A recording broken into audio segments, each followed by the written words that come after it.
Kamusta na mga kameds? May re-repair na naman tayo isang unit ngayon, Huawei Y9 Prime. So ang issue nito yung sa LCD niya na nabasag, wala nang display. So ngayon ang gagawin ko, papalitan ko to ng bagong LCD. So binaklas ko muna yung back cover ng cellphone.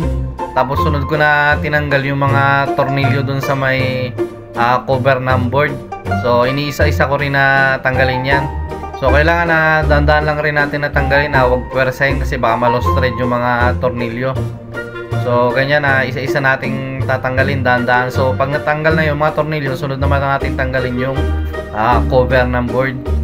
So ayan, natanggal ko na yung cover ng board. So check natin yung mga connector. So tanggalin muna natin yung connector ng battery para iwas shorted din.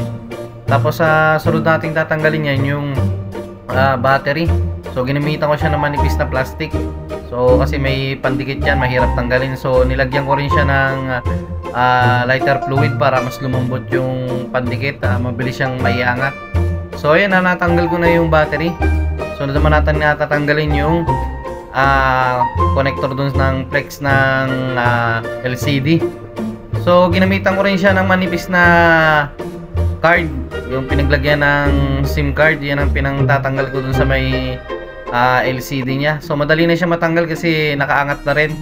Tapos ginamitan ko rin ng sanction. So ayan, natanggal ko na yung dating LCD nya na sira. So nabasag nga yan. So nalaglag kasi.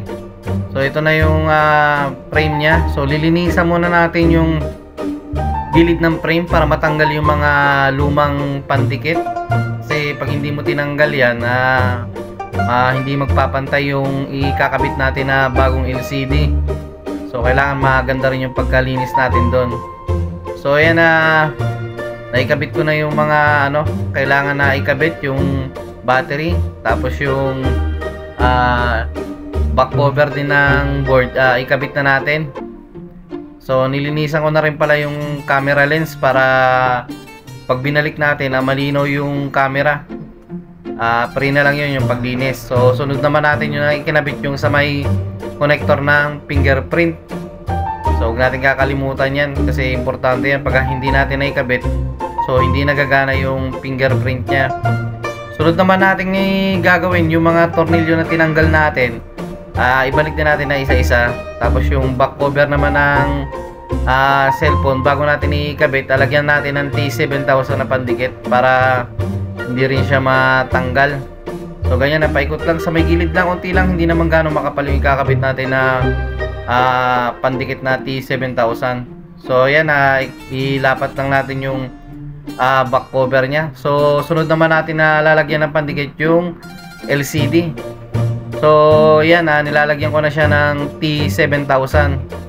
So paikot din siya, lagyan natin bawat gilid. Hindi naman ganong makapal, sakto lang kasi pag makapal magsusobra, pangit din tignan. So yan, naikabit ko na yung LCD. Nilalagyan ko na pala siya ng tape para mag-fix din yung LCD, hindi basta-basta matanggal o malaglag. So mamaya siguro mga 2 hours or mas mahaba para mas maganda, mas makapit. So ayan, binalik ko na rin yung SIM card tray nya. So tinitesting ko nga pala yung LCD kung okay ba yung binili natin na replacement LCD, kung gumagana ng maayos. Kasi kung hindi, pwede naman nating ibalik yan dun sa may supplier. So okay naman, gumagana yung LCD na nabili natin. So magagamit na to ng may-ari, ibabalik na natin. Salamat mga kameds.